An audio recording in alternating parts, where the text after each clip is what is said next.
Based out of beautiful Bloomington, Indiana, is Sycamore Land Trust, an organization dedicated to preserving the beauty, health, and diversity of landscapes in southern Indiana. The Sycamore Land Trust is a conservation-oriented land trust. Our primary purpose is to acquire land in south central Indiana and make sure that it's protected forever.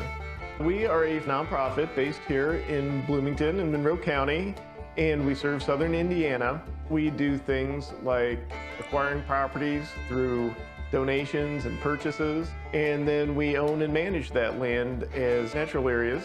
We also provide spaces for people to get out into nature through having public trails. And in the time that we've been around, we've grown to protect over 10,000 acres and have completed over 110 land protection projects. There are a lot of other organizations, of course, that own and protect land, but we're able to work and protect land in ways that the other groups aren't able to.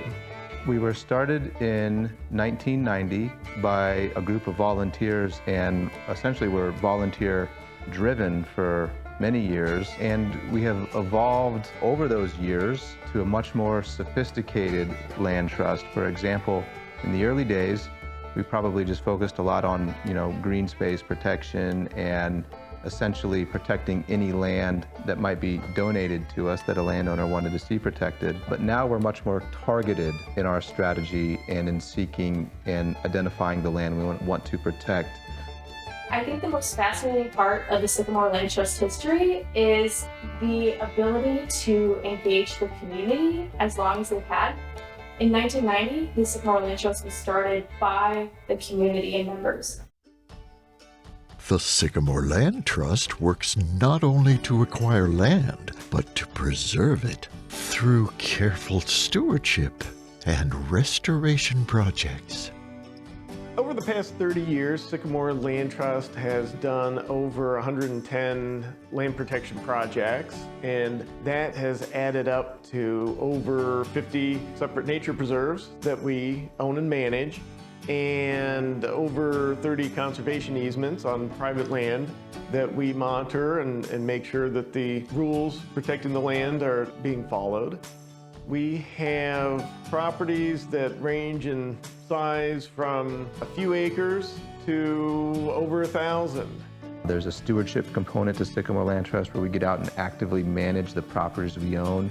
Could be things like making sure hiking trails in our public nature preserves are clear of hazards, or habitat restoration projects such as removing invasive species or doing prescribed burns to manage open areas and pollinator habitats. We also do a lot of education on the stewardship side of things. For example, teaching people and the public about land management they can do on their property to enhance its health. We go out to local schools and work in classrooms and often work on the school grounds, getting kids out into nature in their school's own backyard and give them an opportunity to learn what is there and learn more about the nature that they see every day. And we offer guided hikes to all age ranges at our nature preserves, and we also work with adult groups as well to get people out into nature as much as we can. The Sycamore Land Trust impacts conservation through our management of our preserves as well as education. Education is a huge component of conservation because we want the public to be involved as much as possible because they're really the volunteers and the backbone of conservation work, both now and into the future. Another way that we work is by holding conservation easements, which are permanent agreements that protect land that is still privately owned. A conservation easement is essentially a contract between an existing landowner and Sycamore Land Trust that places permanent restrictions on the property that will protect its natural qualities. And then Sycamore Land Trust is the holder of that conservation easement. We're the ones responsible for enforcing its terms and monitoring it, and those restrictions are in place on the property forever. So all subsequent landowners of that particular property must abide by the terms. Despite the loss of 1.59 million hectares of American natural forest in 2020, the Land Trust continues to acquire and protect land for the preservation of nature. It's a very big concern that we're losing so much forested land because not only are humans on the planet, but so are all the wildlife and other things that we depend on. So when losing those habitats, we're really causing a detriment not only to those wildlife that live in the forest, but also ourselves. One of the reasons that protecting natural areas is so important is for endangered species to have a place to continue to exist and hopefully to not only survive, but to increase in numbers and thrive. And we have a number of endangered and threatened and species of concern that have been documented on Sycamore's nature preserves. Two important ones, which are federally endangered, are the Indiana bat and long-eared bat.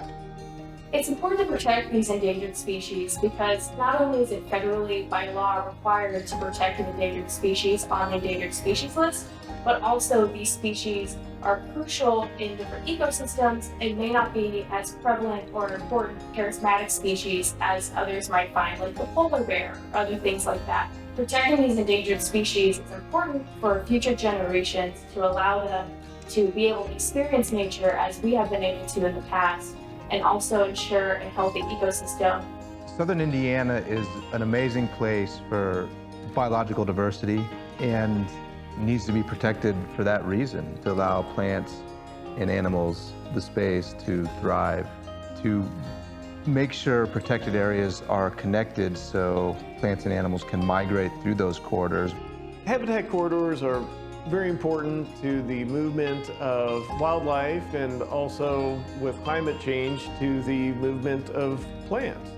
And basically, a habitat corridor is an area of connected natural areas, hopefully protected in some way, where animals can move, and over the long term, that plants can move as well through reproduction. And they're very important because populations of species need to not only have room to grow and reproduce and thrive, but also to exchange genes for diversity and population health.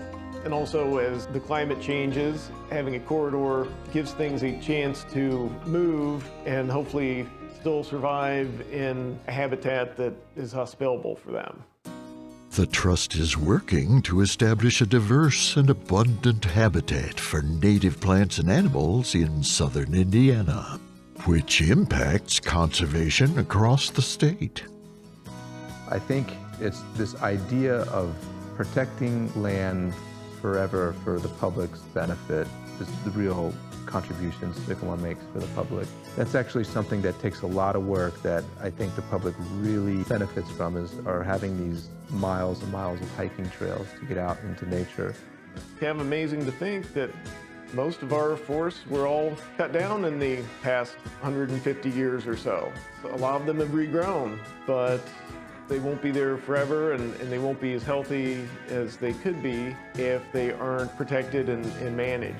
The most rewarding part is just seeing land protected. It's really rewarding to work on an acquisition project and get to the conclusion where we know that land is going to be protected forever. So I think one of the big problems and kind of issues that comes with conservation is people feeling overwhelmed. A lot of environmental problems are massive, and as one person you can feel like, what can I do? Like, what is one impact make? And I think an important takeaway is that one person can make a big difference, even if you can't see it. Whether you remove invasives from your backyard, or maybe you plant a new species, or you work on creating a birdhouse, or have a bee home in your backyard. Small things can really make a difference in conservation, and it's important to realize that collectively our actions speak volumes.